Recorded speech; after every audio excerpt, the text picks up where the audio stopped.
حضرت عمر رضی اللہ تعالیٰ عنہ جب ایمان لائے تو آپ نے ایک ایک کافر کے گھر کے دروازے پہ کھڑے ہو کے کہا کہ تم کمزوروں کو مارتے تھے، میں تمہیں بتانے آیا ہوں میں محمد عربی کا نوکر بن گیا۔ بلکہ آپ نے اعلان کیا جس نے اپنی بیوی کو بیوہ اور بچوں کو یتیم کروانا ہو اور اپنے ماں باپ کی کمر کو جھکانا ہو وہ عمر کے مقابلے میں آئے۔ اللہ اکبر۔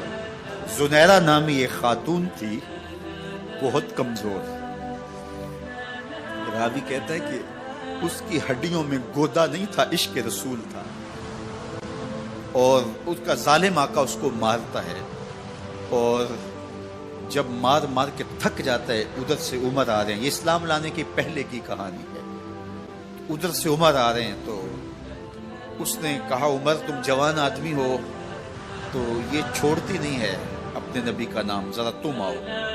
عمر کوڑا پکڑ لیتے اسے مارتے مارتے مارتے تھک جاتے ہیں تو پانی پینے لگتے ہیں، تو کہتے ہیں مجھے تیرے پہ ترس نہیں آیا لیکن میں ذرا پانی پینے لگا ہوں، اور پھر گلے کے اندر ڈال کر کے کوڑا اور اس کی رسی کو بل دیتے ہیں اور اس کی آنکھیں باہر نکل آتی ہیں اور کہتے ہیں بلا اپنے نبی کو جو تیری آنکھوں کی بینائی واپس کرے۔ اللہ اکبر۔ تو اس نے آسمان کی طرف منہ کر کے کہا مالک میں کبھی بھی آنکھوں کی بینائی نہ مانگتی لیکن اب تیرے نبی کی عزت کا سوال ہے۔ آنکھوں کی بینائی واپس ہو جاتی ہے۔ زنیرہ کو بڑا مارا، آج عمر گلیوں میں آنکھوں میں آنسو ہیں اور عجیب دل بے تاب ہے، اور کہتے ہیں آؤ بھئی میں حضور کا غلام بن گیا ہوں، تمہیں بتانے آیا ہوں۔ زنیرہ نے موڑ کاٹا تو آگے عمر یہ آواز دے رہے تھے۔ زنیرہ ایک کونے پہ کھڑے ہو کے رو کے کہتی ہے عمر تم تو بڑے اس دن جوش و غضب میں تھے اور تم مارتے ہوئے تھکتے نہیں تھے۔ تو عمر نے کہا زنیرہ اس دن میں نے دیکھا نہیں تھا، اب میں محمد عربی کو دیکھ آیا ہوں۔ جنہ ویکھیا نہیں ہو کرن گلاں، جنہ ویکھیا نہیں ہو کرن گلاں، جنہ ویکھیا ہو تے بول دے، جڑے محرم راز حقیقت دے اور راز حقیقت کھول دے۔ تو حضرت عمر رضی اللہ تعالیٰ عنہ ایمان لائے۔ حضرت عبداللہ ابن مسعود رضی اللہ تعالیٰ عنہ فرماتے ہیں کہ حضرت عمر کا ایمان لانا مسلمانوں کے لیے عزت کا سبب تھا، ان کا ہجرت کرنا مسلمانوں کی نصرت تھی اور ان کی خلافت مسلمانوں کے لیے رحمت تھی۔ حضرت عمر رضی اللہ تعالیٰ عنہ وہ ہیں کہ میرے حضور نے فرمایا لوگوں جب نیک لوگوں کا ذکر کرو تو میرے عمر کا تذکرہ ضرور کیا کرو۔ میرا عمر وہ ہے کہ جب وہ ایک سمت سے آ رہا ہو، ایک گلی اور بازار سے آ رہا ہو تو شیطان بھی آ رہا ہو عمر کو دیکھ کے راستہ تبدیل کر لیتا ہے۔ حضرت عمر رضی اللہ تعالی عنہ کی طبیعت کے اندر جو جاہ و جلال تھا، طبیعت کے اندر جو سختی تھی، وہ اسلام کے اندر آ کر بھی قائم ہے، اور آپ نے وہی سختی، وہی جاہ و جلال جو پہلے مسلمانوں کے خلاف تھا، اب کفار کے خلاف، منافقین کے خلاف حضرت عمر کی طبیعت کے اندر وہ جوش و خروش بدستور موجود ہے۔ لیکن جس دن آپ خلیفہ بنے تو اس دن آپ نے ممبر پہ چڑھ کے جو خطبہ دیا اس میں کہا لوگوں میں سخت اس لیے تھا کہ رسول اللہ نرم تھے، پھر میں سخت اس لیے تھا کہ حضرت ابوبکر صدیق نرم تھے، اب میں تخت خلافت پہ بیٹھا ہوں، اب میری سختی جو ہے وہ نرمی میں تبدیل ہو گئی، صرف فاسقوں، فاجروں اور باغیوں کے لیے میں سخت ہوں، باقی تمہارے لیے نرم ہوں۔ سب سے کم جو تنخواہ بیت المال سے اگر کسی وجود نے لی ہے تو وہ حضرت عمر رضی اللہ تعالیٰ نے صرف 2 جوڑے لیتے تھے سال میں، اور راوی کہتا ہے کہ میں نے دیکھا ہے کہ اس میں بھی 17 پیوند لگے ہوتے تھے۔ حضرت عمر رضی اللہ تعالیٰ عنہ کا طرز زندگی، آپ کا انداز معاشرت اور آپ کا انداز خلافت، ہر لمحہ آپ کی زندگی کا اٹھا کے دیکھیے کتنی مرتبہ قرآن حضرت عمر کی رائے کے مطابق نازل ہے۔ اللہ تعالیٰ جل شانہ نے ان کو صاحب الہام بنایا تھا۔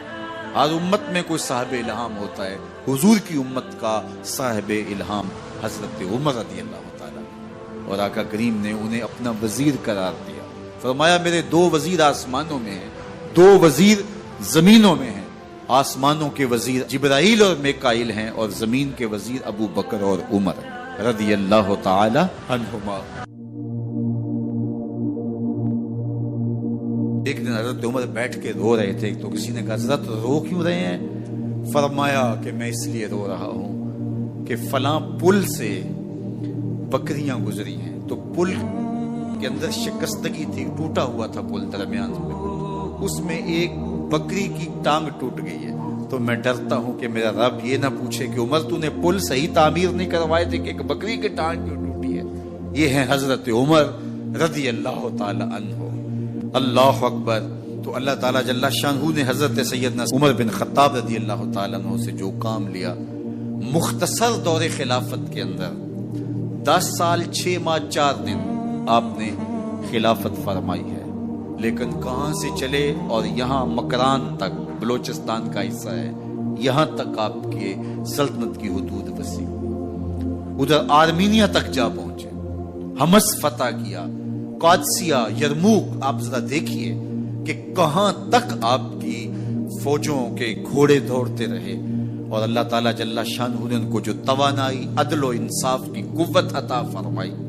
اللہ اکبر۔ جب زمین پہ عدل کیا ہو تو زمین بھی حکم مانتی ہے، اور حضرت عمر وہ تھے جن کا حکم ہوائیں بھی مانتی تھی، زمین بھی مانتی تھی، جن کا حکم جو ہے وہ آگ بھی تسلیم کرتی تھی اور دریا بھی ان کا حکم مانا کرتے تھے۔ مصر کے اندر یہ رسم بد جاری تھی کہ سال کے بعد ایک دوشیزہ کو زیورات پہنا کے اچھے لباس میں ملبوس کر کے دریا کی بھیڑ چڑھایا جاتا، اس کی قربانی دی جاتی، اس کا خون بہتا تو دریا چلتا۔ جب مسلمانوں نے مصر فتح کیا تو گورنر نے لکھا کہ اسلام تو اس طرح کی رسوم کی اجازت نہیں دیتا، لیکن خشک سالی ہے، لوگوں کی فصلیں ویران پڑی ہے، تو حضرت کیا کیا جائے؟ تو حضرت عمر رضی اللہ تعالیٰ عنہ کاغذ کے ٹکڑے پہ لکھتے ہیں، بسم اللہ الرحمن الرحیم، مصر کے نیل کی جانب عمر کا خط لکھتے ہیں، اے نیل اگر تو اللہ کے حکم سے چلا کرتا ہے تو چل، ورنہ ہمیں تیرے چلنے کی کوئی حاجت نہیں ہے۔ اور قاصد کو کہا یہ خط لے جاؤ اور جا کے دریائے نیل میں پھینک دو۔ قاصد جا کے خط دریائے نیل میں پھینک دیتا ہے، پانی آتا ہے، ایسا دریائے نیل چلا، 14 صدیاں ہوئی ہیں آج تک کبھی بند ہی نہیں ہوا۔ دریا حکم مانتے، آگ نکلتی ہے، لوگ حضرت عمر رضی اللہ تعالی عنہ کے پاس آئے، حضرت لاوا پھوٹا ہے، آگ نکل رہی ہے اور مدینے کی طرف بڑھ رہی ہے، اب کیا کیا جائے؟ فائر بریگیڈ تو زمانے میں تھی نہیں۔ عمر نے اپنی قمیض اتاری، جس قمیض پہ 17 پیوند لگے ہوئے تھے چمڑے کے، کہا یہ قمیض لے جاؤ، جدھر آگ بڑھ رہی ہے آگے ڈھالنا، آگ پیچھے بھاگ جائے گی۔ زلزلہ آتا ہے تو زمین پہ دھرا مارتے ہیں، زمین رک جا، کیا عمر نے تیری چھاتی پہ عدل نہیں کیا ہے؟ تو یہ عمر ہیں رضی اللہ تعالی عنہ کہ جن کے انصاف کی وجہ سے، جن کے عدل کی وجہ سے اللہ تعالیٰ کی رحمات، اس کی برکات کا نزول ہوتا تھا، اور اللہ تعالیٰ نے مسلمانوں کو وہ آبرو مند حکومت دی۔ کائنات کی تاریخ کے اندر ایسی حکومت آپ نے نہیں دیکھی ہوگی جو حضرت عمر نے حکومت کی ہے۔ اللہ اکبر۔